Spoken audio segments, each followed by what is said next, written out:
Welcome to the Geek Saga Podcast, brought to you by Geek Saga Entertainment.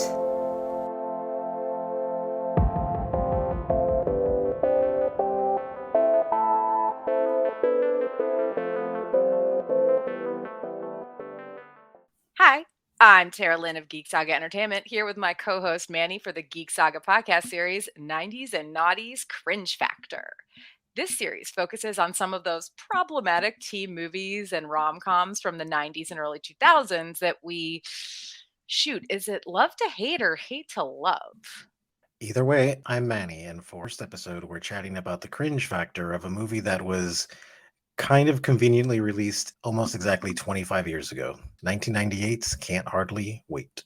Unlike She's All That, which had its roots in Pygmalion and My Fair Lady, Can't Hardly Wait was a movie that simply came to be thanks to practicality, namely minimal expenses. Yes, we're for real. They knew it would be cheap to film a movie set almost entirely in one place, that being the party house, and apparently figured it had been a while since a teen movie was filmed anyway. While the original plot called for a love story between the main character Preston, played by Ethan Embry, and his BFF Denise, played by Lauren Ambrose. The filmmakers instead settled on the idea of dividing up a bunch of characters who represented different high school archetypes, and assigning each of them their own narrative. The end result is a movie about a night-long alcohol and drug-fueled rager of a graduation party that culminates in a nerdy Preston finally getting to kiss his longtime crush, new kid turned popular girl Amanda, played by Jennifer Love Hewitt. Oh, and it's stacked with quite a few cameos and plenty of before they were famous appearances to boot. We will begin our discussion with a list of 10 things we hate about this movie, then suck it up and admit 1 to 3 things we actually liked in our These Are All That section. We'll also rate Can't Hardly Wait on a cringe factor scale of 1 to 10 Zach Morris's before concluding with our Watch This, Not That suggestion for the episode. But before we get started, you can follow me and therefore all of the Geek Saga endeavors at A Geek Saga on Facebook, Instagram, TikTok, Twitter, and YouTube. And you can find me on Facebook and Instagram at Manissimo Art. Last but not least, we hope that you'll check out the Geek Saga Entertainment Patreon. With 10 tiers ranging from $1 a month to $40 a month, it's a great way to support us and receive some fun perks in return, including early access to these 90s and Noughties Cringe Factor podcast episodes. Check it out at patreon.com/geeksaga_entertainment. And now it's time for 10 things we hated about this movie. Number 1, Preston's delusions about him and Amanda and how he now has a second chance simply because her popular boyfriend broke up with her had me just super eye rolling. It's very nice guy TM. The whole movie begins with him finding out that Mike broke up with Amanda at graduation. And he's thinking, Amanda and I have to finish what we started 4 years ago. Amanda and I are connected. We have been since the first day she came to school. And it's literally just a list of coincidences. He was late to school, so he is the first person to see her, which, does this mean she belongs to you, kid?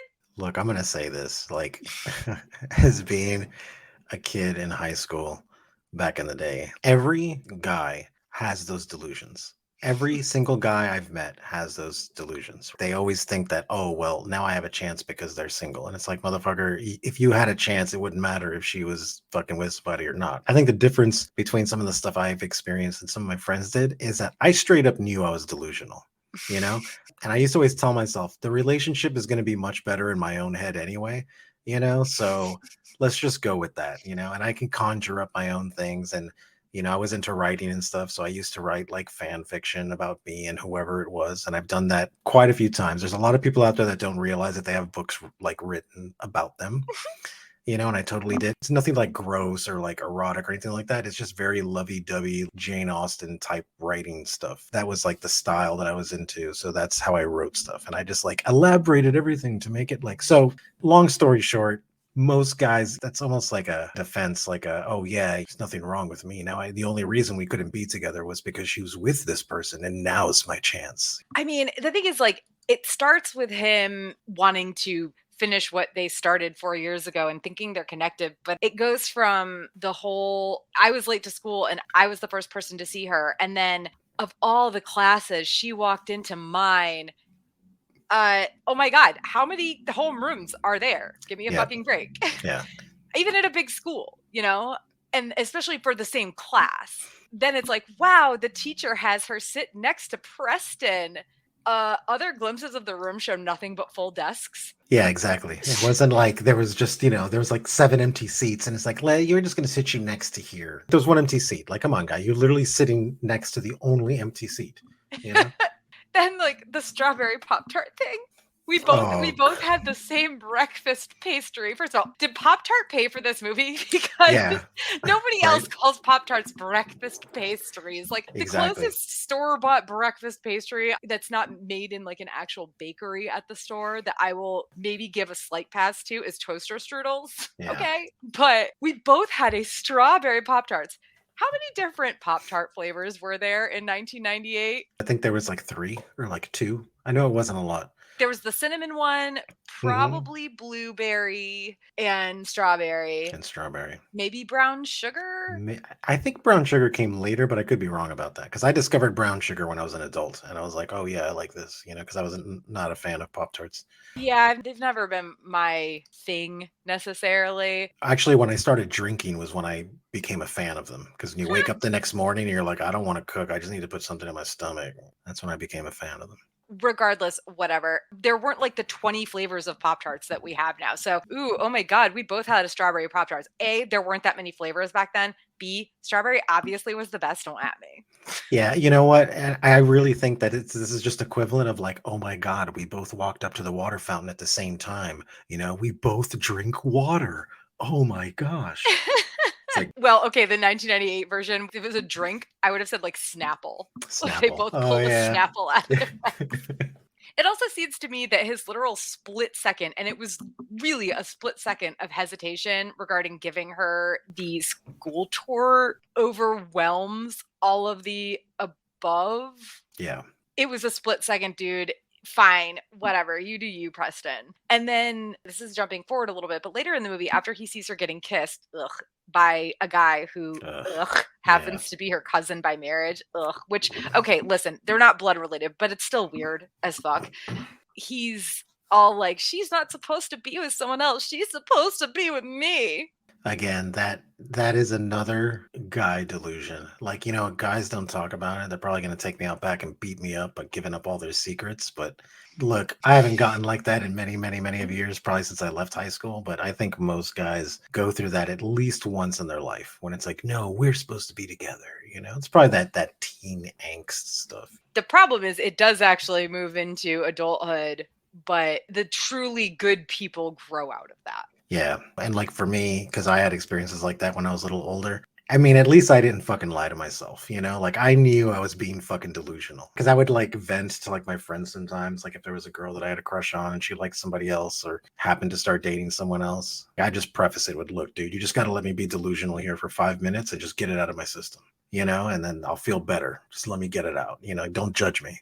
Yeah. And listen, having thoughts like that is one thing. But this whole movie, it's based on this supposed idea of a romantic attachment that should and eventually does exist between Preston and Amanda. And yet the roots of the basis are a litany of coincidences that lead to a delusion on his part. Yep. And again, like I said, nice guy TM.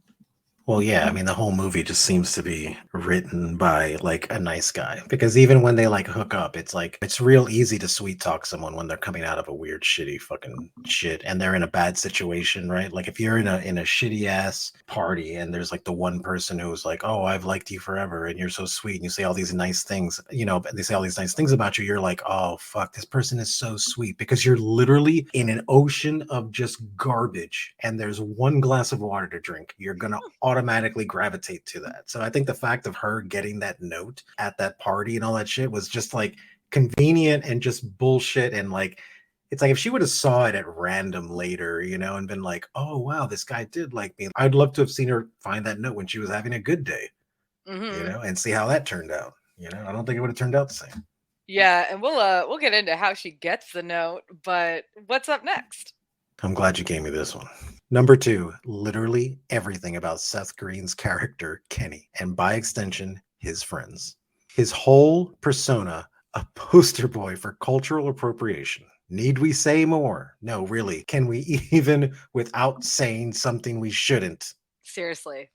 There's more to it than just the cultural appropriation, and I honestly don't want to get into that too much because I don't want to go off on a tangent that I'm just going to have to delete later. Because again, I'm white. I know you are not.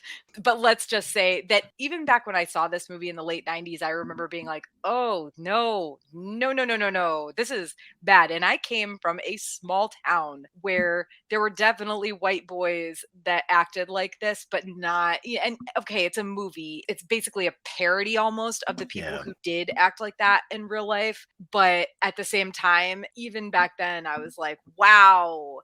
I know this is supposed to be making fun of people who act like this, but also awkward. Yeah, it was really awkward. And it was terrible to like see. We didn't have too many people like that when I was in high school. I was supposed to graduate in like 95. So this was kind of like before that. So what we had, we did have the equivalent of it, but it wasn't that white, I guess I can say. But I hung out with a lot of white gangster kids and they were very normal thugs. They weren't over the top and it's totally ridiculous like that. It was just like, oh, okay, cool. Like that's like your thing, like whatever. This was like a complete over exaggeration. But I can't even say it was that much of an over exaggeration because I have met people just like that. And it's like, what are you doing, man? Yeah, even in the 90s. What are you doing, dudes? It was terrible, dude. And dude, his obsession with getting laid, right? Like, okay, I get it. It's a high school thing. You got to get some, right? You got to go out and got to get some. But look, that love kit thing, I'm sorry. That was completely over the top and to me just felt like a cartoon. I'm like, dude, this is like an SNL sketch to me. Like this does not seem right. Really? Yeah.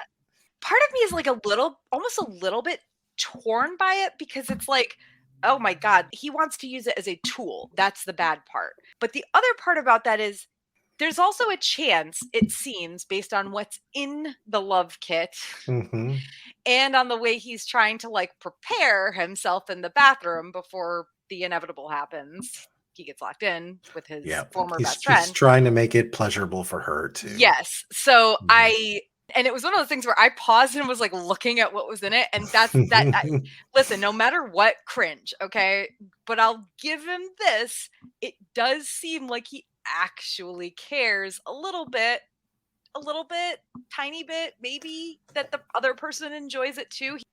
I don't know. It's bad all around, but there is some sort of inkling of maybe not the worst in there, that there's a chance that he does want the other person to enjoy it and be into it as well. Yeah, and I can definitely get that vibe from him, in particular towards the end of the movie when he starts kind of being like a normal person, where it's like, okay, this guy, he's just trying to fit in. You can only be like an outcast or a nerd for so long before you just go full throttle and just dedicate yourself to something. He just dedicated himself to this. But yeah, with the love kit, yeah, you know what? I didn't really think about that, but you're absolutely right. When it was coming out of your mouth, it hit me where I was like, oh, you know what?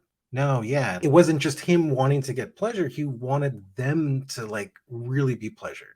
What guy is looking through the fucking Karma Sutra or has a fucking candle with them? You know what I'm saying? Like to go make love to a woman, right? It's like condoms, dude, not just shoved in their wallet. Yeah, condoms not just shoved in their wallet. He's got lotions and all this shit. And I'm like, little feather thing. Yeah. I don't know what the hell he thought he was going to use those for at a fucking graduation rager. Wow, that's hard to say. Say graduation rager 5 times fast. Graduation rager. I'll give him like +5 points to mitigate his like negative 1,000 points. He was one of those guys that I probably would have become friends with and just tried to like guide him in the right direction. Where I'm like, dude, you're 50% there. Let's just drop all this other stuff and keep going. You know, like you care about the other person. I think that's fantastic. I did have a little giggle though when at one point Denise is talking about Kenny and she says his wardrobe alone leaves him open for public mockery. I mean, yep, it does. The white thugs that I knew back in the day, this to me comes off very much as like it's definitely 2000s. It was like that 2000s kind of thing, you know, where I was like, okay, this is already kind of after my time. I saw some people like that, but I didn't really associate with any of them like that. But they were always mocked by regular people. There was nobody in my circle or any circles that I knew that watched MTV and saw these people like that and were like, oh man, I would totally want to mimic that. We would just fucking laugh at them. Posers. Yeah. Posers, as it were. Well, you had touched on a little bit about the nerd kid trying to fit in. Number 3 on our list is, in general, nerdy kid gets drunk and is suddenly popular. The funny thing about this is it's not necessarily the best segue because William is the main nerdy kid's name. William wasn't originally going to this party to try to fit in, and his other 2 friends definitely didn't. Like, let's be real. The 3 of them are very flat nerd stereotypes. I mean, even worse than what we saw in She's All That. Okay. Yeah, like it was bad. It was bad. They're wearing matching Trust No One shirts, which, listen, I get behind because I loved the X-Files in high school, still do today. But like none of us were like that, you know. Like I always think about it where I try to put myself in these kids' positions, right? Because like we got picked on and shit like that, and it was like, well, we would have never have gone to a house and then waited on a roof till the other guy gets in, and then we're gonna jump. And I'm like, we would do something that would like really do some good monetary damage. So to me, it's like I don't know. It's all wrong.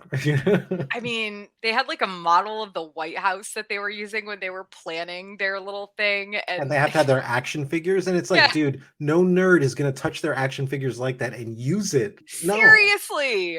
Even in the 90s, okay? You're not taking Grand Moff Tarkin and Boba Fett action figures. You're not playing with those. No. As a senior in high school, those are collectibles, bitch. Exactly. They're literally sitting on your shelf somewhere, you know, and no one's going to touch them. And they're like, oh, they're mashing them together and like, ah. No, I mean, dude. When he pulls out the Kiss dolls and he's like, you can both be Kiss dolls because they're fighting over who has to be Grand Moff Tarkin versus Boba Fett. They should have just used the Kiss dolls from the beginning because the Boba Fett and Grand Moff Tarkin dolls would have been sitting on a fucking shelf somewhere. Yeah, exactly. Exactly. This is how nerdy we are. Listen, we know these things. We know these things. They should have enlisted an actual nerd in 1997 or whatever when they were filming this movie. Exactly. But a nerd consultant. Seriously. But like the whole nerdy kid gets drunk and is suddenly a popular thing. Like, listen, I'm sure we can get into this in a lot more detail, but that's basically what happens. Even the moment where he takes the stage, like after the band gets in the fight and they all like quit and somebody just puts a song on a CD or something, who knows? Yeah. And it's I don't remember what song it was, but he's like, oh, I used to tutor a guy who made me listen to this, and he gets up and he starts singing, and at first everybody's like, what the fuck is going on? Oh, it's Paradise City, right? I think that's what he was singing. Paradise City. And at first everybody's like, what the fuck is going on? And then 30 seconds into the song, all of a sudden they're like, yeah, wait, we love this dude. And granted, he was with a smaller sect of the people at the party when he was drinking, and everybody was like clapping him on the back and like, yeah, man, you're so cool. And then he gets to do this, and all the girls are fawning over him and everything. And it's just like, again, I've said this before, but I'm from a very small town. So like my high school, we definitely had little cliques, but there weren't these like really just like straight stereotypes. But at the same time, graduation party or not, super nerdy kid that we'd all thought of as super nerdy for years, which I was kind of closer to that level than the popular level by far. But, you know, super nerdy kid at the bottom of the high school food chain, just getting drunk, which also is just, oh, you have to get drunk to be cool. But then on top of that, gets up and sings Paradise City. And to be fair, did a really great job. But also then the girls like dragging him into the bathroom afterward and stuff. Just, all right. Yeah, it was like a bit much, you know. It was like, yeah, look, when you get the nerdy guy and they get drunk and they do that, they become popular for one of two reasons. Either A, because you know what? They're a genuinely cool guy and they were really funny to be around. They just needed to loosen up. They needed to break whatever that was. And the other reason is because we're all sitting here fucking laughing at you. And this is going to make for amazing stories when we're at school tomorrow. So I think in his case, it turned out that he was just a fucking cool guy, you know, and like he does like to have fun, but he needed to just lose those fucking inhibitions. I'm the same fucking way sometimes. If you get me into a crowd of people with nobody I know, dude, I'm gonna be boring as fuck. I have to like take a few shots or just have a few drinks so I can like mingle and hang out and fucking talk. That's how I am. I'm not an extrovert, but I'm like an assisted kind of extrovert where it's like I just need a little bit. Give me a little bit and I'll start talking to people. But if I'm sober, I'm an introvert 100%. If it's in a like party with people I don't know. Yeah, it went from flat nerd stereotype to like unbelievable level. Come on, man. But the thing with this movie with me is that everything was so unbelievable that at this point it's like I was just watching a fantasy movie. This is just like I'm just watching Lord of the Rings right now. Okay. Is this the real life? Exactly. Is this just fantasy? Oh man. But that's what it was. Like there was just that suspension of like belief or whatever had already hit me, where I'm just like, this is ridiculous. And I'm sorry, every time they tried to make Preston break the fourth wall or talk up into the camera, but he's really talking. I just wanted to punch his face, dude. I guess technically he wasn't breaking the fourth wall because it was like we were hearing his inner thoughts, but still, I think the idea of this movie just being filled with unbelievable nonsense leads right into number 4. Oh yeah, the letter's magical journey. Really the powerful. Hero's journey, really. It was a hero's journey. There was an act 1, act 2, and there was an act 3 in it. I mean, it was like a full-on mini arc inside this amazing masterpiece that was this movie. It's a total plot convenience. That's great, whatever. Preston threw it in the trash. And then Yearbook Girl, whose name I'm not ever going to remember or care about, but played by Melissa Joan Hart, which we'll also touch on later. But Yearbook Girl, her yearbook got thrown away and she is like flinging trash out. So the letter gets flung out of the trash can after Preston puts it in there. Then there's a girl with gum on her shoe and she's bitching about the gum on her shoe, and the gum on her shoe picks up the letter from the ground outside and walks into the house and then realizes, oh shit, I've got something on my shoe. Ew. First of all, the gum was ew enough, but she peels the letter away from the gum and it's sitting just inside the door. Then the keg rolls by and the letter gets somehow picked up by the keg. I'm guessing by the condensation. Yeah. The condensation on the keg picks up the letter. It rolls for a bit, lands on the floor in another room. And then was it a hockey guy? Like a hockey fan? Hockey player? I'm pretty sure it was hockey because it was something with a stick. He was using a broom, I think. But he's like, yeah, and then I did this, and I did this, poo! And he, with his broom or whatever that is supposed to be a hockey stick, he flips it like up into the air. And it lands on the turntable where the record is spinning. So it gets flung off there to land in a bowl of snack mix right in front of Amanda. And then she was like, kind of like looking around. I'm going to say this, okay? Maybe people are going to hate me for this. That was the best part of the movie. It was literally like the best cinematic part of the entire movie. I felt like the director probably felt like this was his time to shine. And I'm like, I have this great idea, guys, but I have to do something stupid with it. But I really want to try doing like a one single shot of this envelope going from the trash can into the thing of popcorn. Okay, which, let's face it, I really hope no one eats the top layer of that popcorn with, the trash, shoe, floor, letter snacks, all that shit. It's probably better that nobody ate after that. But yeah, I think me personally, I was like, this is the most cinematic shot. It's the stupidest thing I've seen all night, aside from the rest of the movie. But I was like, this shot, I was like, you know what, dude, at least look, I've written stories where like 99% of it was garbage and I've literally filled it with garbage just so I can tell one scene. That was it. I just had this one scene. The rest was filler because I had no place else to put it. And if anyone read that shit, I don't have it anymore. If anyone fucking read it, they'd be like, the whole thing is absolute garbage. It's incoherent. But there's this one fucking scene where it's like, hey, you know what? And going back to like when Amanda reads the note, and she's in a sea of trash and she's like, oh wow, this person really thinks highly of me because she's having a terrible day and she's in this garbage fucking situation. The same thing with that scene. That's why I liked the scene. I was like, oh, this scene is fucking great. You know why? Because the rest of the movie is fucking trash, and at least they did something here. And don't get me wrong, it's not a good scene and by any measure, but I'm just saying that it was the best scene in that movie. Yeah, it's, again, a whole bunch of coincidences / conveniences. And also, again, yeah, I really hope no one eats the top layer of that bowl of snacks. I think it was like a Chex Mix or like a nut mix or something.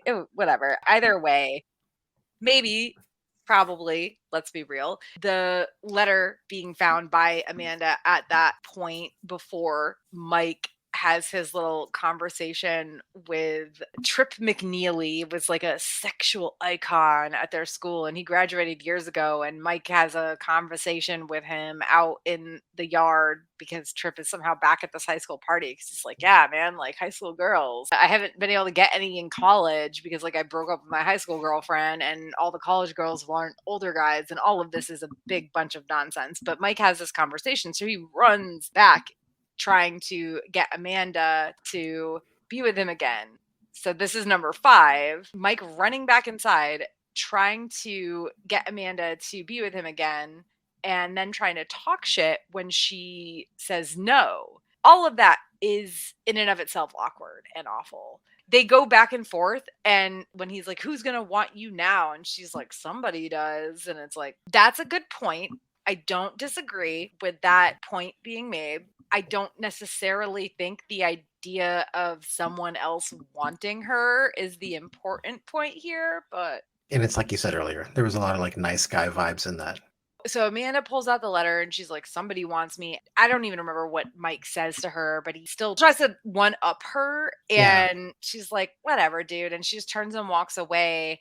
And it's clear that she has won the argument. And then someone, and it's a girl in the audience, yells fag as soon as it's very obvious that Amanda has won this little sort of back and forth argument. Just the whole thing is Mike going after her, them having this little tete-a-tete in front of everybody, Amanda being like, someone still wants me, and then turning away from him and somebody calling him a fag because Amanda put the kibosh on everything. It's just, everything about that is so cringe. I don't know how much even discussion there is to be had about that, because it's a lot of just, oh no, I made a mistake because I was told by this old guy that actually high school is the best it gets, and now I've got to run back to the girlfriend who I broke up with terribly and have been treating like shit all night, if not before then as well. And then in front of everybody, try to talk shit to her, and she one-ups me, not even trying. God, it's bad. Oh, which leads right into the fact that the whole revenge of the nerds prank was to make Mike look like he had a tryst with another dude. In this case, Nerdy Kid William, though the latter bit was by mistake. Lame. I don't really know. They never really detailed the entire plan. That would have been story. Yeah, the Nerdy Kid's friends, they weren't trying to get a picture of their friend along with the guy who's been torturing them for all of high school. But the idea that that was what they were trying to do in the first place in general was to make it look like Mike had a tryst with another dude, like, oh, he's gay. Because that was like the ultimate like insult, right? Like, oh, dude, you're gay. I never understood that. I had a lot of friends that were like that, but I was like, bro, I don't give a shit. I don't fucking care. I was a pretty lonely dude in high school. It's like, look, dude, if a guy likes me, dude, then I'll take it as a fucking compliment. At least somebody fucking does. I don't understand that. But yeah, but you know what? That goes into the times. And you know what? Even for a movie that was made in 98, it was a little surprising to me. I would expect that from like a movie from the late 80s. But late 90s, man, I was like, that honestly kind of surprised me a little bit. And I didn't think I would think that watching it, but I was like, you know what, dude? Because even at this time, it wasn't perfect. It wasn't as good as it is now, to where we got this understanding where like, hey, don't be saying shit like that. But even for 1998, man, you know, bad call. I mean, and then they double down on it when the cops find them because they're passed out, and they call them sickos and arrest them. Okay, we can pretend, I guess, that the reason they arrested them was because they were underage and under the influence. But the fact that they called them sickos just because they were positioned in a way that it looked like they'd been having a sort of tryst. And I don't understand that, right? When you look at history, like the Romans did these kind of things back then, you know, and they were this great empire, and people were just like, and it's like, that was just normal. I feel like that's the one part of history, because I've always felt like America was very closely tied with like the Roman Empire. And this is like the one thing where I'm like, guys, how can you fuck this one thing up? these guys were totally okay getting down with each other all the time. It was like male camaraderie. It was just, hey, dude, this is what we do. You know, there was none of them were doing like, what's the problem? Why are we having a hard time with this? You know, like because Christianity. Yeah, and that's absolutely right. That was really is the one key difference there, right? Because they were pagans or whatever they believed in, and then Christianity. I will say that I guess it was at least cool that Mike took the fall for William after they were arrested, saying he fed him the alcohol and stuff like that. But he ruins it by shaking off William's thanks. William goes to him in the diner and he's like, thanks for doing that. And Mike just immediately starts making fun of him. And I mean, beyond making fun of him, he's like doing like the eyeglasses and Urkel and just being really dumb about it. Like almost like offensive, not just to nerds, but others as well. And that scene, again, was another missed opportunity, right? Because he's in front of his friends. He wants to still be a badass. And when he pushes him off the thing and his friends are laughing and looks away, he looks over at Nerd Guy and just kind of like winks at him like, you know, like maybe he's secretly a nerd too, right? Like it should have been something like that where it was like at the very least. But no, he just went back to like normal, you know, or whatever Jocko thing that they do. He sobered up, I guess. Yeah. I did find it interesting that the little future note thing for Mike was that Mike ended up fired from his job after some incriminating Polaroid surfaced. Sucks because it was just the pictures of the staged tryst with William and, you know, homophobia, but also lol, because we kind of have to assume that they quote unquote surfaced on purpose, whether William did it or his friends. I don't know. It wasn't believable to me. Like it would have been more believable if he said, yeah, picture surfaced. Now he's still on the Supreme Court. You know, like that would have been more believable to me, you know, like I mean, what would have been more believable to me is that if he had such a change of heart, unless he was still drunk when it happened, and if he had such a change of heart to take the fall for William, then why literally the next morning in front of his friends who literally haven't done anything for him be that big of a jerk, like without any sort of nod or wink to William, like, yeah, I'm just doing this because I have to, which is still shitty, but ugh. But that's why his character arc sucked, because if he would have just looked at the kid when he's walking away and just kind of like winked at him, like, or like gave him a nod, like, yeah, man, we may not be friends, but you know, hey, last night was awesome, but I can't say that in front of my, at least I could have been like, okay, well, at least the guy's not a complete douche. He's just in a weird area, right? So at least it would have been something for his character, but. No, but he had no character arc, so. No. Okay, so number 7. I tried looking this up. I can't find anything. Maybe I watched some weird censored version, or perhaps some of these were the things that were done to avoid the movie having an R rating. But what the fuck was with the weird non-swear words? Yeah, it's like watching it on regular TV. So I don't know if you noticed any other than Bullcorn and Jesus Cribs. No, that was it. And I watched on HBO Max. I did too. There's no reason for those to be censored on HBO Max, but all I can think of is that it was 1998 and they were trying to keep it from getting an R rating. The thing is, I don't remember if I saw it in the theaters, honestly, or if I rented it later, whatever, but Bullcorn, which is apparently, like, now Urban Dictionary says it's a combination of bullshit and corny, and Jesus Cribs? What the fuck is Jesus Cribs? It would have made sense to me if they put these in there and this movie was made in like 1991 or 1992 or maybe a little earlier, you know, in the 80s when they're having the satanic panic and they're like, we can't say Jesus Christ. Because I remember as a kid, I watched Back to the Future, and when the DeLorean takes off and Marty McFly's like, Jesus Christ or whatever. And it was just like, oh no, it's Jeez Louise or whatever the fuck. I don't know what the fuck it was. Something like that. And I was really surprised to be like, why would they censor something like that? Why would they do something weird like that? I'm pretty sure it was Back to the Future. I can't remember. I mean, I was a kid back then, but it was really weird that they would like, why are they censoring Jesus Christ, right? But it kind of makes sense, you know, for at the time. That's when you had the 80s crazies going on and stuff like that. But now, I mean, why wouldn't you? I mean, that's not going to. Well, I mean, I guess that's what I'm saying. Like, is that the way the movie was filmed? Because, I mean, again, this movie is 25 years old. It came out on, I think, June 12th, 1998. And we're recording this on May 18th. So we're less than a month from the 25th anniversary 25th of this anniversary. stupid fucking movie.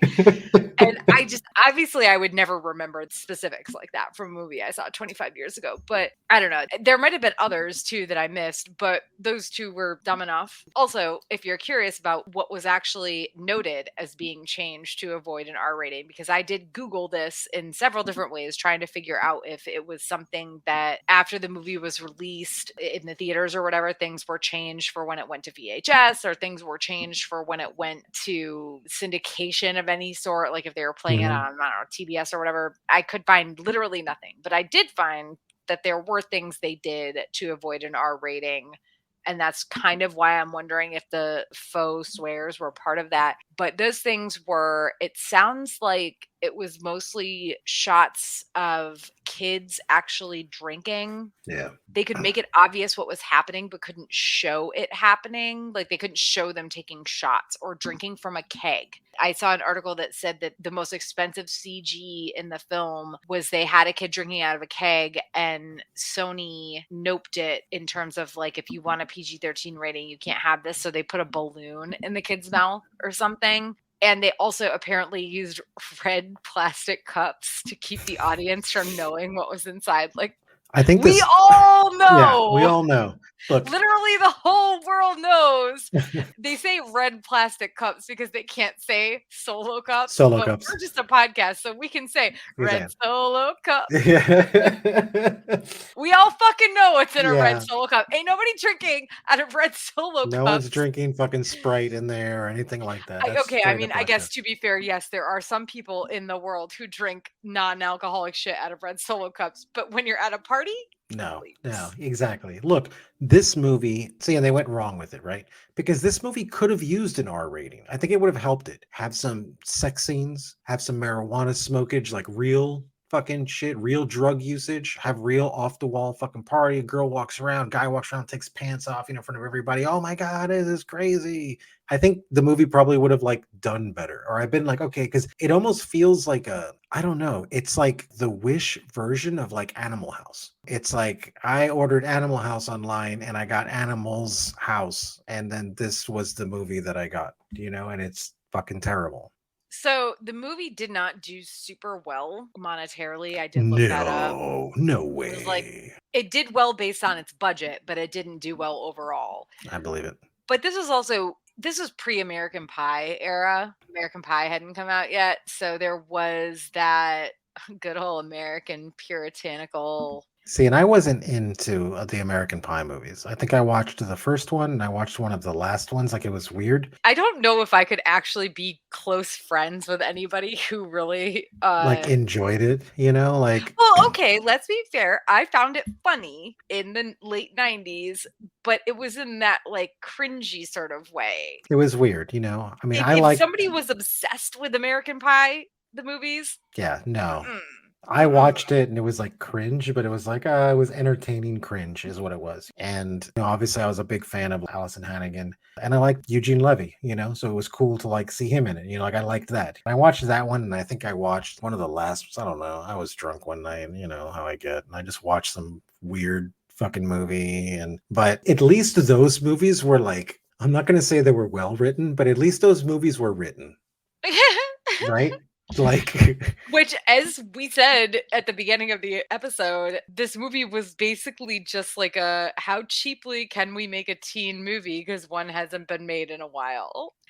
Anyway, just to touch on the one last thing of how they got it a PG-13 rating instead of an R rating, is they actually added a scene after the fact. The jailhouse responsibility lecture. Oh yeah, was added to temper all of the underage drinking. Like, oh, shouldn't be drinking, kid. Bah, bah, bah. Gotta learn your lesson.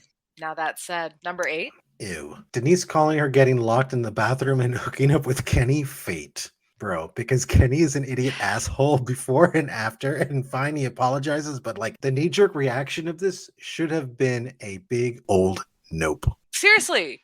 And listen, things happen in a little bit, and we'll get into that in a moment, but you were BFFs with this kid in elementary school, and then you got to middle school, and he decided he wanted to be too cool for you. Then you get locked in a bathroom together, and I guess just being like, I miss this kid that I was friends with, but not from elementary school, okay? So yes, they use his love kit. It seems like it's not great for her, but what high school sex is really great, Yeah, honestly. true. How often is it really great? I'm not Yeah. saying it never is. Never say never, but also really how often is it great? And to be fair, maybe she shouldn't have brought up the fact that he didn't last that long or something, but I think she was trying for like some constructive criticism. Again, not the best time, girl, but still, his reaction was to be a total asshole. He had to remorph into cultural appropriation, man. Yeah. You know, it's like, oh, here he comes again. Yo, dog. You know, like Maybe it it's was your fault. exactly. It was your fault, not my fault. I'm perfect, yo. And it's just like, If it was just someone else. yeah. Oh God. Exactly though. He had to remorph into cultural appropriation asshole. Yeah, Because he got, I mean, I don't even know, offended, I guess. And again, I'm not saying she should have said the things she said right in that moment, of course, but also I think she did it because they'd known each other for a long time and she thought that they had reached a point where she could be like safe with him again or something. I don't know. Whatever. It was gross and I hated it. And then like she has that whole conversation with Preston outside of the diner as Kenny's in there like drinking hot cocoa or coffee or something with a bunch of whipped cream or foam on it and he gets it all over his nose and Preston's like, really, dude? And she goes back in and their little feature text thing is like, Denise broke up with him 5 minutes later. So she breaks up with him almost immediately anyway.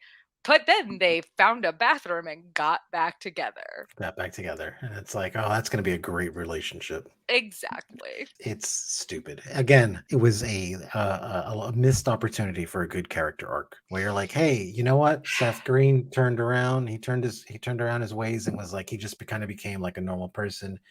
And then, you know, the girl was like, okay, I'm not going to be so cold or whatever. And they actually wind up being like great for each other. But you know what? That's a little bit of story, I guess, you know, and that's cool. Yeah, it's cool in a movie, right? Have a little bit of story. Garbage. All right. Well, we're at the end of the movie now, not at the end of our episode. But number 9, Amanda not only going to Preston in the end, which, okay, I can get behind a little bit, just considering his supposedly sweet letter. But then, after just 7 hours together, before he goes away to college, they end up together and it's implied that it was forever. And there have been recent interviews, recent being, I think, at the 20-year anniversary or something like that of this stupid movie, where the creators were like, yeah, sure, they're still together. And it's like, kill me now. I can understand her wanting to actually go and apologize to him because she went off on him, assuming he was just like her weird cousin by marriage or the other 5 dudes who tried to approach her and be like, yeah, just sleep with me because we had like a moment a billion years ago, right? I totally get her wanting to apologize when she realized that he wasn't on that level. I can even say like, okay, this guy wrote you this really awesome letter. You want to kiss him? Because honestly, I've been there.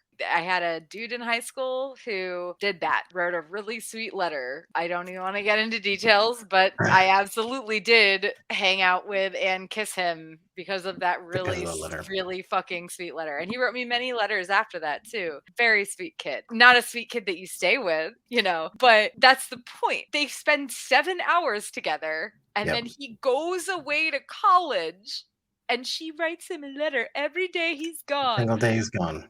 What the fuck else is she? Yeah, like, does she have a job? Like, what is she doing? She writes him a letter every day he's gone. That's implying every day he's gone for all of college. I'm sure they saw each other. He would come back for summers or whatever in the future. But also, what? Look, how it should have been written was like this. She comes back and like you said, she apologizes for how she acted. That's good. See, that's good writing right there. Hey, no problem. I'm leaving to college. Oh, that's disappointing. But, you know, okay. And then it ends with, they stayed in touch throughout the years, and when he came back from college, they reconnected and they wound up forming a relationship. Oh, okay, well, that makes sense to me, right? You want to hear my theory on what actually happened? He's going to the train. He's got his bags with him. He's like, oh, fuck, what a weird weekend. I'm sad, and the girl that I liked doesn't fucking talk to me. He goes to get on the train. Before he gets on the train, it's not stopped yet. Let's just say the train's coming, whatever. Some rando pushes him onto the tracks. He gets hit, killed instantly. He just dies Okay. So what happens is that you like catch the dead, right? You catch the dead, and then you're like stuck in that like dream world, right? Before you move on to the big light. So I think that he's dead and he's just envisioning how that should have gone. Where it's like, oh, this is what should have happened before he goes into the big fucking gig in the sky. Like, that's where he's at. That's my theory on the actual ending. Oh my God. Or like, even earlier on, instead of the angel dancer coming to talk to him, he ends up getting like stabbed by somebody in the middle of the night when he's trying to use a payphone in the middle of nowhere with nobody else around. Yeah. Right. That's like, what happens. Yeah. And the rest of it is just like. Yeah, like he gets mugged. He gets killed. And then Jenna Elfman shows up and she's like the actual angel, and is like, I'm come here to take your soul, but she's not going to say that because she's like, no, this guy has shit he has to work out in his head. So we need to let the movie play on like he thinks he's still alive. And then we'll tell him in the end after Jennifer Love Hewitt shows up and we're like, hey, bro, hold on a second. Look, none of this happened. You're actually dead. You died back then. If they would have had a flashback scene of what happened, oh, that'd been like, fuck, this movie's good. This is a good movie. Look at that, dude. Shit. I'm like, now it makes sense. Right? Because it's like the angels are like, well, we didn't really know what like a white thug was. So we kind of did some research and put a guy together. Yeah, okay, well, now it makes sense. Oh my God. I have a funny story, actually. There's actually a thing that I thought about when Preston was on the couch and he like shifted his leg and he knocked down that bottle and everybody's like looking at him or whatever because he was trying to talk to this girl or whatever. I had an experience very similar to that. And it was the first time I ever gave a girl my phone number. Okay. And it was at a bar in like downtown Miami. I went there with my best friend, who was this girl. I made her really, really tight. There was a big table. We sat down with her friends because it was just big and they weren't taking up the whole table. They were really sweet. And me and her got along like awesome. So, finally we're like, oh, hey, we're going to go leave. We're going to take off. I'll see you later. Nice meeting you, whatever. So we leave and we wind up not leaving. So my friend Anna drags me back to the bar by the arm, like she's mad at me. And she goes to the bartender. She's like, give me a napkin and give me a pen. And he's like, okay. So she writes my number down and she's like, you go back over there and you go give her your fucking phone number right now or you're walking home. And I'm like, oh, okay, fine. So I go back. The girl sees me and she's like happy to see me. Like, oh, hey, you're back. There's a table full of empty beer bottles because we've all been drinking. So me and my drunk ass bumps into the table really hard and all of the beer bottles come crashing down. So here I am with this like napkin in one hand. I bumped into the table, knocked down all this beers, and the girl literally looks at me and God bless her heart because she was like a little jokester. She just looks at me and goes, does one of these, And I was like, fuck, here, if you want to call me and hang out, I gotta go, bye. And I just like left. I never heard from her, but that's what it made me think of when I saw that scene. I was like, fuck, bro, I've been there. No worries, man. We all done it. All right. Well, last but not least, number 10. The sheer number of random cringy things that happened in this movie. Okay, the lame as fuck yearbook quotes. Yeah. Oh, high school. So for me, we didn't have to specifically put a quote or quotes for our senior yearbooks. We were allowed to put in memories. So the little like box of text I got was just a run together paragraph of memories. But the quotes that they had in this one, Preston choosing a thorough quote, fine, whatever. But it seems weird that the one he chose was beware of all enterprises that require new clothes. That doesn't feel like Preston to me, especially since he's apparently super into Kurt Vonnegut, which we'll get into later. But fine.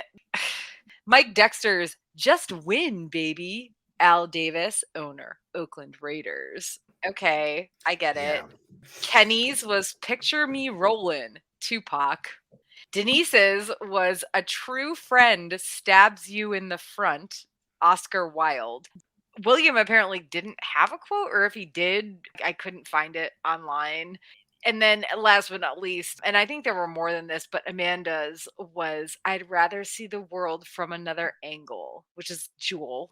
I was not a big Jewel fan, so I didn't recognize it. I saw that it was Jewel, and I was like, oh, that must have been the singer that was popular at that time. And I'm sure Jewel's great and fantastic. I'm not shitting on her. I just wasn't really into it. But to me, what I thought of was like those fucking things you see at the fucking Hobby Lobby where it's like live, laugh, love, and it's done in that fucking font. Every time I see that fucking font, I just want to murder people.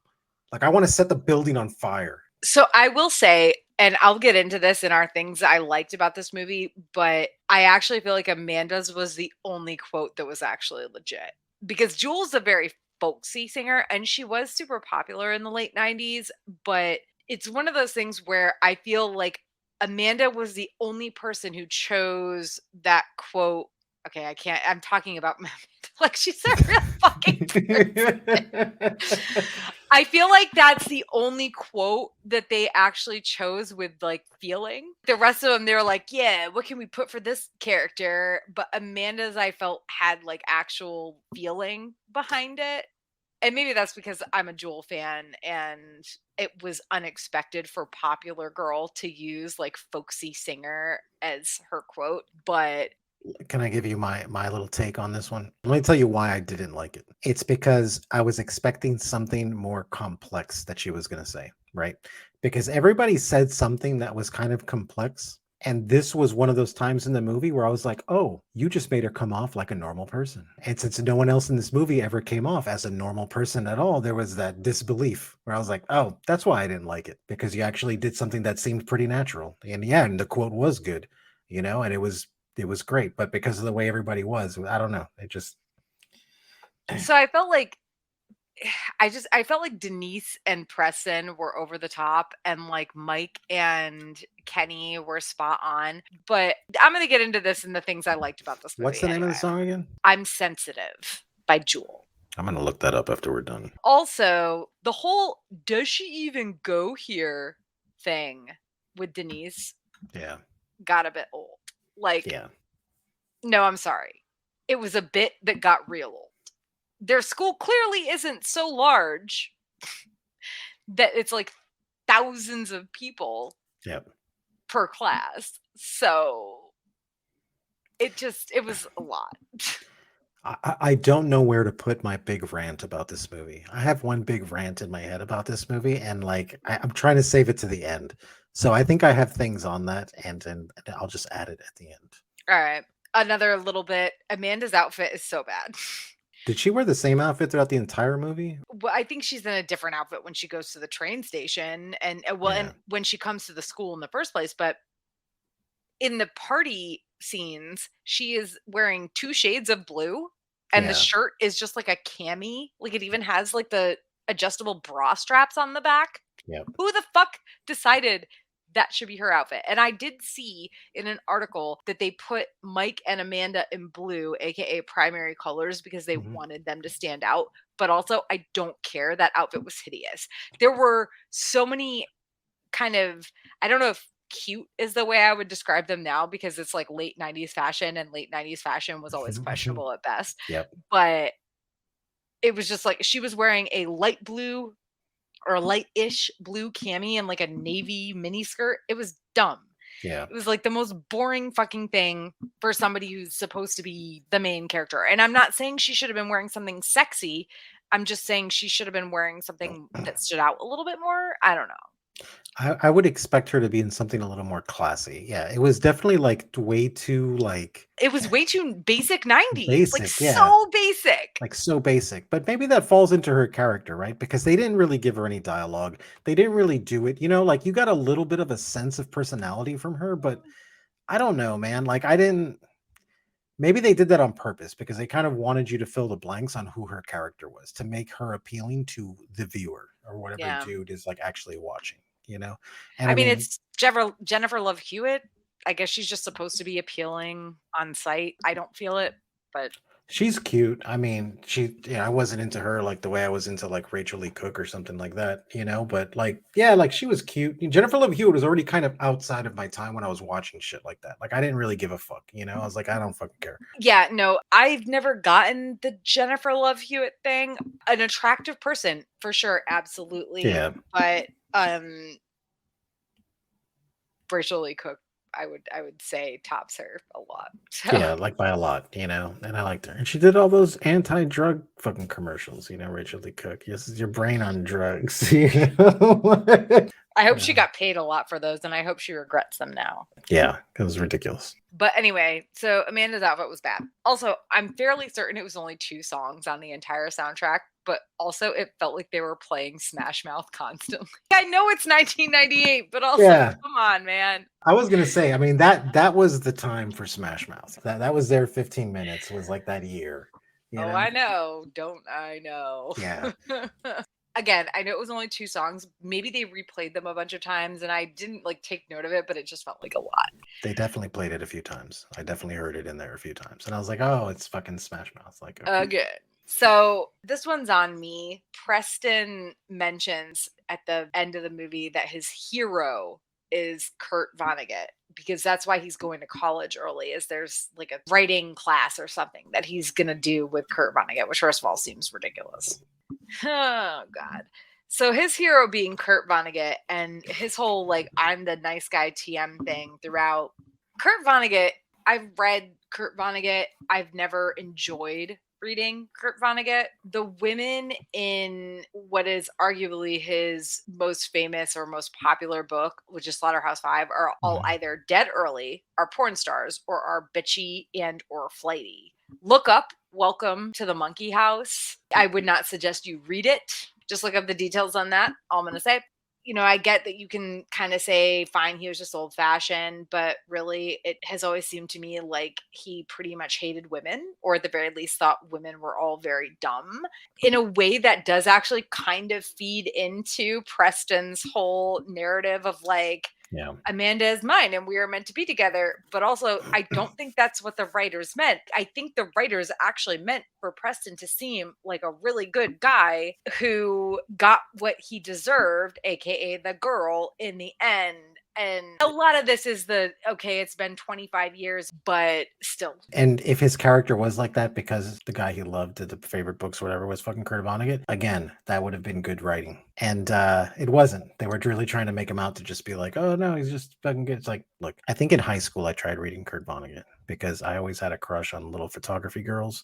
And they were like into like those books and stuff. And I was like, oh, I got to do things to kind of relate to them, so I'm gonna read. And I was more of like an Eastern philosophy guy. Like I would read like Siddhartha, I would read like the fucking Tao Te Ching, like stuff like that. And then it was like, okay, now I'm gonna get into this weird, abstract, weird, whatever the fuck craziness. And I tried reading Kurt Vonnegut. Dude, I think I got a chapter into that shit. And I was like, man, I cannot fucking do this shit. I didn't like the writing. So I was one of these guys that just, they talk about him like, oh, he was this great writer. I'm like, I don't fucking know. Never read his shit. Sorry. Anyway, you said you had stuff you probably wanted to add to other cringy nonsense. I'm very interested to hear it. So I don't know so much about cringe. I mean, because the whole movie is fucking cringe, right? Like the whole movie from start to fucking finish was literally cringe. I felt uncomfortable from start to finish watching this fucking movie. Number one, it wasn't the movie I thought it was. And then when I looked at the cover, because my eyes are going so fucking bad, I thought the guy on the cover was fucking Paul Rudd. And I'm like, well, the movie can't fucking be bad because it's fucking Paul Rudd in it, right? But it's not. And it doesn't even look like him. It's just my eyes for some reason saw him in it. And I was like, well, it's going to be fucking funny. And it was from start to finish. I have no idea what the fuck they were doing with this movie. I feel like this movie is all of the deleted scenes from every teen movie that they didn't know what to do with the footage. And they're like, I have a great idea. Let's mash it all up together into one movie. Like this is like the leftover parts, you know, like back in the day when your mom had like 20 leftovers in well, I don't want to have 20 plates in here. I'm going to mash them all into one bowl is what I'm going to do. And then we'll just warm it up and the kids will just eat it. There's some bacon in there. There's some cereal, you know, like whatever. And that's what this movie felt like to me. It was just fucking weird. I don't know what to say about it. I literally sat there, and that was when I texted you, when I was like, Tara, what the hell did you have me watch? You know, this is weird, really fucking weird. I felt like it was like a missed opportunity to where it was like, okay, this movie could have been good. Number one, if you would have given it an R rating and brought it to like a mature audience and just kept it there. But in 1998, they wouldn't have made any money. No, so they're like, we got to make it appeal to everybody. The dialogue, fucking terrible. The characters, completely fucking hated them. All the characters. The nerds, so we got to make them over the top nerds. Look, I know I'm going to like kind of wrinkle a few feathers here, but I was not a Big Bang Theory fan at all. No, me either. All of my normie friends, when they found out that I was geeky, were like, oh, what about the Big Bang Theory? Oh my God, it's so funny. And I'm like, no, it's not. No, it's not.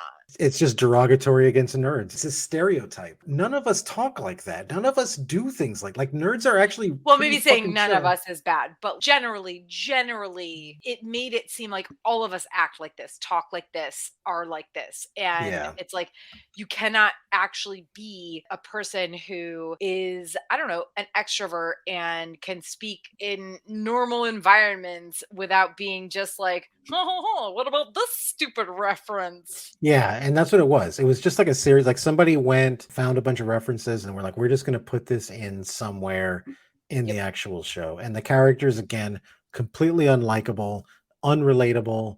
I just didn't care, and I hated that show. I always saw that show as like a mockery, and everybody liked it. And it's like you said, the same thing with like my friends and normie friends are like, oh, this must Yeah. be what you and your friends do. No, yeah, that's not a bad comparison. Well, at least in terms of the nerd people in this movie. It just really felt like it was just, I don't know. This movie just felt like paper clippings from some different story, and they just all kind of mashed it together into one story. And then the other side of me felt like, you know what? There is a script somewhere about this movie that's actually probably pretty decent and pretty reasonable. But this is what the execs wanted. This is what the bigwigs wanted. Or this is a movie that has been on the cutting board for many years, probably since the mid 90s, that they're like, look, we just need to get the movie done. Let's just get it out because we have nothing else better to do. Like Part of that. me would also like love to see them redo this movie for current times. Yep. But also, I don't know how they possibly could, because like Kenny couldn't be Kenny, thank God, also for that. And the written letter thing could still be a thing, but they would lose the misconnections part of it because everybody would have a smartphone. Well, and I can write that for you right now. I'll write it for you right now. The kid sends the girl a Facebook message, direct message, right? He gets drunk and is like, oh shit, I just wrote this fucking girl message. The girl doesn't see it right away, right? Because why? Because they're not friends on Facebook. It goes to like the requested. And then a few days later, a week later, she's like, oh, what's this? And then clicks on it and is like, oh my God, it's Preston, because I can see his face.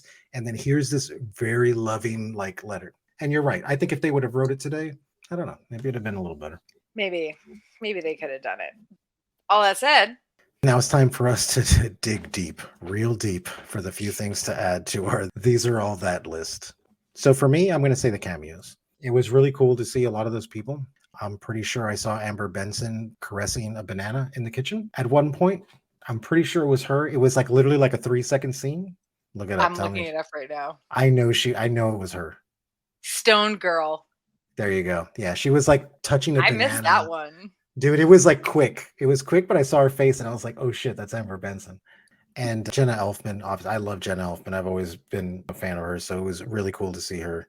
And Melissa Joan Hart, I'm going to say this. I know she aggravates everybody, but like, dude, when I was growing up, like I was already older, but she was like Clarissa Explains It All, right? Yeah. And it was like, and my little sister was really into that show. So when I see her on screen, I always feel like, man, it's like seeing an old friend who I haven't seen in 20 or 30 years. And I'm like, oh man, it's cool. It's you again. She was the star in another late 90s, maybe early 2000s movie that we will eventually cover. But I remember her from Clarissa Explains It All as well. But more so, I remember her from Sabrina the Teenage Witch. Hers was not even a cameo in this movie. It was hardcore, like the yearbook girl. Yeah, the yearbook girl. And I made a comment in our doc where I was like, do you think anybody would notice if I cosplayed her? Yeah. A pink dress and pigtails and a yearbook in your hands. Yep. And I already felt like that girl at Ice and FireCon because we did yearbooks this year at Ice and FireCon. Nice. So I was carrying around my yearbook, like, sign my yearbook, sign my yearbook, sign my yearbook. I mean, I wasn't forceful about it like she was. The Sharpies on the Oh my gosh, the memories. Look, Melissa Joan Hart, I think what she has is that she has charm. And she has charm in a time when most did not. Back then, most of the, in particular, a lot of these like teen female actresses, they were very cardboard cutout. They were either like really pretty or like, whatever, but that was it. They didn't have that like comedy flair. And that's why when I was in I guess it was like late 90s, I guess, early 2000s, I was a big fan of Amanda Bynes. Because of that, because I was like, you know what? She goes up there and she makes an ass out of herself. To me, that's how I saw it. It's like she has that charm. She's not trying to be the Disney fucking princess. Yeah. She's like, hey, I do funny shit and watch me do it. You're probably right. Melissa Joan Hart has that, and maybe it's because of Clarissa Explains It All. She has that girl next door feel. Yeah. And I know in this movie she was super annoying. I mean, she was super annoying. Even if you like her, she was super annoying, but it was hilariously annoying. It was funny because that's not really her kind of character to play. So it's kind of funny to see somebody kind of step outside and do that. I'm just going to piggyback on yours so that we can go ahead and list all of the cameos and stuff. There were 2 Clueless cameos, Breckin Meyer and Donald Faison. Yeah. Faison. I don't know how to pronounce his Faison. last name. I think it's Faison. Faison. I know Faison. Breckenmeyer has been in other things other than Clueless. He does a lot of Robot Chicken. Yeah. He was in Road Trip too, but Breckenmeyer does a lot of Robot Chicken stuff. But he was in Clueless in '96, and so was Donald Faison. Now, obviously, Donald Faison was also in Scrubs forever. Chocolate Bear. And Jerry O'Connell was Trip. Jason Segel, he was the watermelon guy. He was the watermelon guy. When I was like looking up stuff about this movie, I did actually read an article that mentioned that they wanted to cast him. They didn't give any specifics, but they were like, he's not right for major parts, but we have to cast him. So they put him as the watermelon guy. But yeah, he's been super big. Forgetting Sarah Marshall is like his biggest movie probably, but he was in How I Met Your Mother the entire fucking time. Did you ever watch Freaks and Geeks? That's I think where I first saw him was in Freaks and Geeks. I've seen some episodes, but I haven't like watched it. I think that was the first time. I don't know where that falls into the timeline. If it would have been after this or before this. I'm pretty sure it was after. Yeah. But I could be wrong. Jerry O'Connell, though, yeah, that was weird. That was kind of a weird one. It's like, oh, cool, you're here. But then being at the party, dude, you're at a party where there's underage girls. Like, what are you here to do? You want Chris Hansen to show up? Like, what are you doing here, dude? But I guess he was supposed to be that guiding light. And then there was Jenna Elfman as the angel dancer, and she's like famous from that show. What's that show, Manny? Dharma and Greg. Yeah. That was one of those shows that I think fell in between two other shows. Like it might have been in between like Just Shoot Me and then like Spin City or something. And I think it was somewhere in there. Right. That's where I was like, oh, because I liked the two other shows. So I would just kind of roll and just watch that show also. She's also in Fear the Walking Dead. I know she was in shit before that, but she is also in Fear the Walking Dead. Interesting. And that's kind of sadly, unfortunately, where I know her from. And then there was like before they were famous, the guy who played Mike, Peter Fasinelli. He was the dad in the Twilight series. He's also been in a bunch of Supergirl episodes. Jamie Presley was obviously in My Name is Earl. My Name is Earl. I was like, I know her from somewhere and I can't remember. You're right. My name is She was Earl. also in Not Another Teen Movie, which is hilarious. Yeah. Clea Duvall, who has been in other things, American Horror Story and Handmaid's Tale and Heroes, but she was also the art girl from She's All That. Flashback to our first episode. And she was in Buffy too. That's how I remember her. Oh, okay. Yeah, she was like, she was in this episode of Buffy. I remembered her. Selma Blair. And I guess this was very much pre-Legally Blonde. And I think also pre-Cruel Intentions and Hellboy. Yes, it is pre. So, so this is definitely a before you were famous thing. Yeah. But yeah, watching this movie 25 years later and seeing all of these like who's who of cameos and before they were famous, that part was fun. Now, I'm going to go into, because I know you have something to say about this too. One of my things I liked about this movie was that it was really hard to not like Amanda. Even if I do think she is kind of dumb for running to Preston in the end, because it sounds more like the afraid of being alone thing that she talks about. The scene where she is telling her cousin about how she wasn't cool before at her previous school. And then she showed up at this school and Mike, the popular guy, wanted to date her. So she became popular girl. And she actually admits that she didn't break up with him because she was afraid of being alone. I get that. She even gets kind of deep about how she is known as Mike's girlfriend. And if she isn't with him, what is she? She's never been known as anything else by others. She's not even sure she knows herself as anything else. That whole conversation and everything about her, other than her stupid, ugly outfit, she's actually a good person, is what it seems. And nobody has a bad thing to say about her other than like, oh my God, what's she going to do now that Mike broke up with her? Like, it seems like she never made fun of people or was an asshole. She was always just kind of this nice girl that ended up in a relationship with a dumb, jerky jock. And even she regrets it. I think you can't not like her, personally. It's really hard, right? Because she's the most normal thing about any of the movie or the writing or anything. She's the only thing that comes off as kind of real. Maybe it's because they don't give her a lot to say, right? So they kind of let you fill the gaps as to who this person is. So like when I'm watching it, I'm gauging her personality as to who I would expect her to be, where I'm like, oh, she's probably this kind of person, because she didn't have much in the sense of personality. And from the personality that she did have on it, she seemed like a very normal person. Like that's a person that I would look. I'm going to tell you this. Okay. I'm just going to say this right now. Watching this movie was like the last thing I did last night, and I went to sleep and I had a dream where I was dating her. Okay. And it was the most normal thing I've ever done in my entire life. And I remember in the dream watching a movie with her sitting on the couch after I met her parents and being like, this is the most normal thing I've ever done in my life. My brain just took it as like, this is what normalcy looks like. It's like this, it's her. Which I feel like could be taken as a bad thing, but she really does have some great insights into her own history, relationship, and current character. Like you said, she's the only part of this movie that feels like it was actually written legitimately. I feel like a woman had to have written those lines because I don't feel like they would have landed or been as good otherwise. I kind of am just like, ugh, about her running to Preston in the end. But I get it. It's a 90s movie. You got to do what you got to do. That said, everything that came before that, and most especially her conversation with her cousin by marriage, despite what happened after that, which, ew, she is clearly a very introspective, intelligent person. And again, we don't hear a single thing about her being a jerk to anybody ever. No.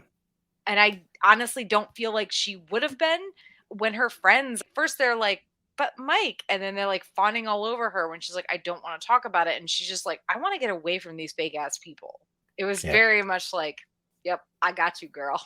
Yeah. And from watching it, I felt like I was attracted to her completely. And it had nothing to do with the way she looked. It was just like, this girl is like, she's almost like a mystery. And like, I want to know what makes her tick. And there's so few times in my life where I come across people like that, guys, girls, like whatever, where I'm like, this person is a fucking mystery. And I just need, not that I'm trying to figure you out, but it's like, I just want to know.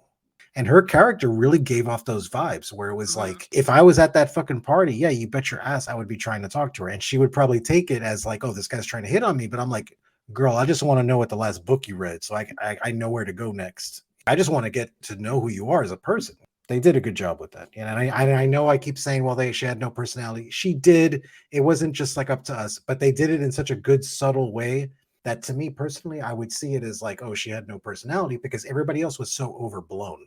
Right. So to her, she was just normal. But in my brain, I'm like, oh, she has no fucking personality because everyone's personality is up here. The problem is she's normal.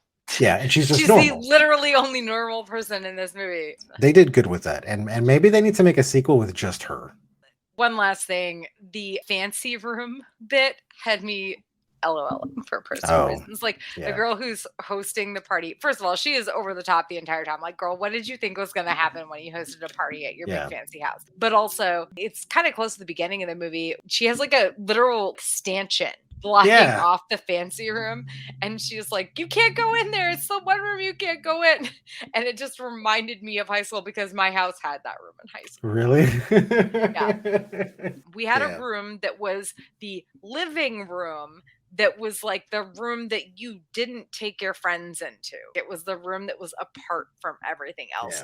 But the idea of a fancy room is so fucking weird to me. Even as a kid, it was like, fine, mom, whatever you want. Even look, total Hispanic kid over here. We never had a room like that, but I had relatives and aunts and stuff that had the one room that you were not allowed to go into for any means whatsoever. And all the couches had the plastic things over, like the plastic zipper casings on everything. Everything. We didn't have plastic zipper casings, but it was just stupid, ugly furniture. Everything was uncomfortable, and you didn't really want to be in there anyway, honestly. But I really had like a personal moment. That's my the fancy room that really got me. That was definitely a thing. A lot of people had that, whether you were rich, and some people weren't that rich and they still had it. My parents had one, but when we moved into the suburbs, because we were pretty much raised in the inner city and stuff like that.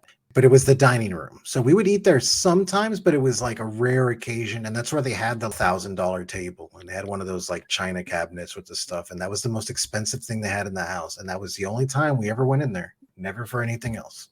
But yeah, okay. So on a scale of 1 to 10 Zach Morrises on the Cringe Factor, 1 being the least, 10 being the worst. How do we want to rate this, Manny? It's a 10. I'm sorry. It's a 10. It was the most cringe. Like, no, you know what? I'll give it like an 8. I'll give it like an 8. I think that it's probably not the worst I've seen. I think I'm just still coming off of it right now. But it was really bad, man. I mean, that was not good, like, at all. I mean, yeah, I'm at like a 9, so I feel you. Yeah. And I know you'd never seen it before. No, this was one of those movies that I thought I saw where I was like, oh yeah, when we were talking about it, I was like, yeah, okay, I remember it. And then I started watching it and I was like, this is not what I thought it was at all. Like, this is terrible, like really bad. And I had to stop it in the middle of it where I was like, I need to take a break. And the movie was only like an hour and 30 minutes, an hour and 40 minutes long. But like in the middle of it, I was like, no, I need to stop just for a minute. And I bought me 2 of those like big White Claws, and like, when the first one was done, I was like, oh, I need to stop. I need to kind of think about this for a minute. I need to think about my future in this podcast. So I don't know how many times I saw it when I was younger. It was definitely once. It might have somehow been twice. Like there might have been I saw it in the theater and then somehow I had to watch it on VHS. I watched it again, actually, the night I originally messaged you about like, oh my God, how would you feel about doing a Cringe Factor podcast series about these like 90s and early 2000s teen and rom-com movies? I watched She's All That and this one back to back. Wow.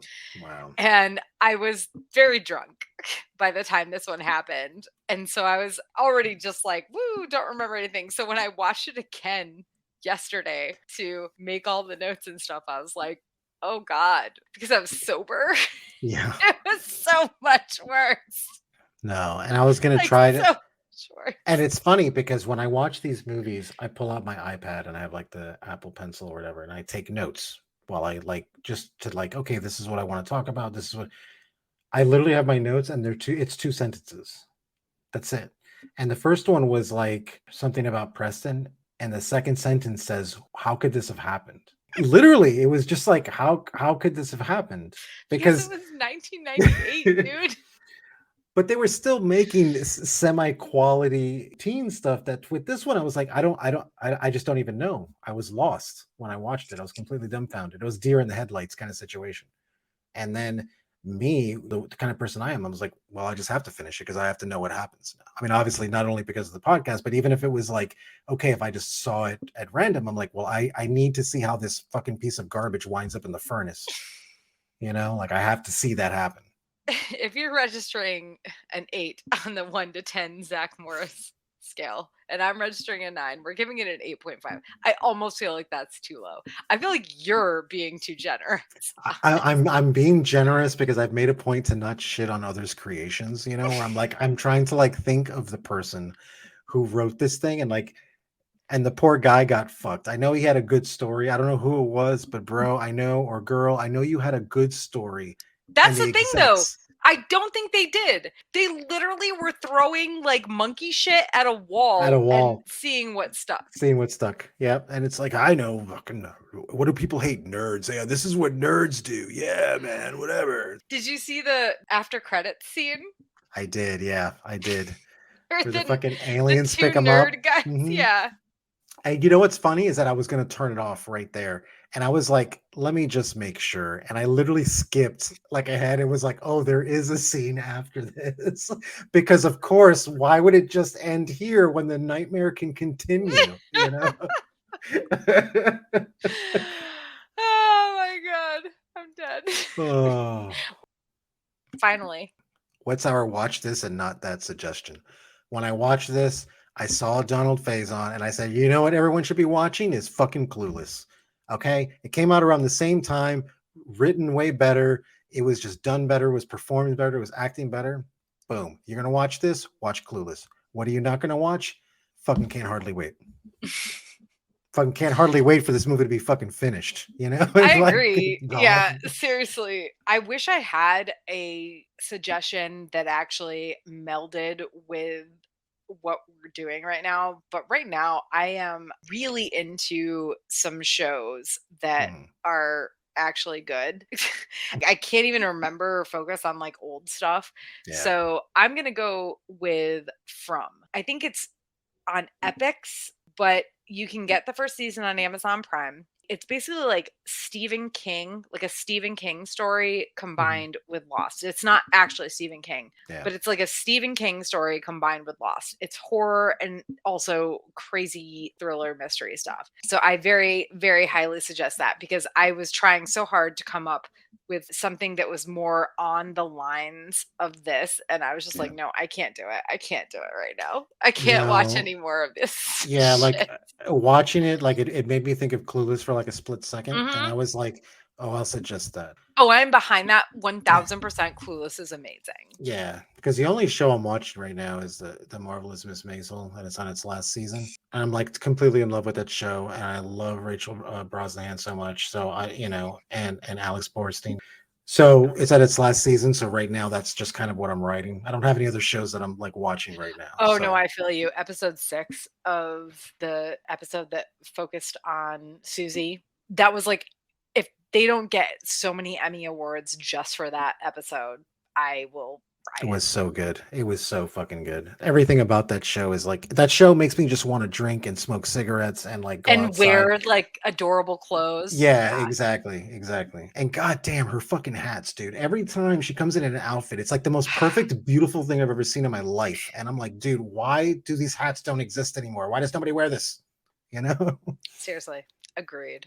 1000% agreed. So I guess your other suggestion is Marvelous Mrs. Maisel, which I am also backing 1000%. And I didn't want to make that suggestion because I made it the last time. You know? Oh no, I didn't even remember that. Yeah, like I made it the last time, and I was like, don't mention Miss Maisel again. You're really gonna sound like a creeper at this point, you know? And I'm like, okay, I'm not gonna. Yeah, but it wasn't out yet. The new season wasn't out yet. No, it wasn't out yet. And I've heard people complain about the new season, and I'm just like, I love it. Yeah, exactly. It's like the characters. There's some things they're doing that I'm not entirely fond of, but I will say episode 6 won me over like nobody's business. It really, without giving any spoilers. All right. Well, as we close out the episode, we just want to give a shout out to our heroes, to your patron, Tommy of the TKOK Podcast Network. Thanks so much for supporting us. And thank you to our listeners for joining us for 90s and Noughties Cringe Factor on Can't Hardly Wait. For the most current news and updates about this series, please consider backing our Patreon at patreon.com/geeksaga_entertainment, or following me at a Geek Saga on Facebook, Instagram, Twitter, TikTok, all the things.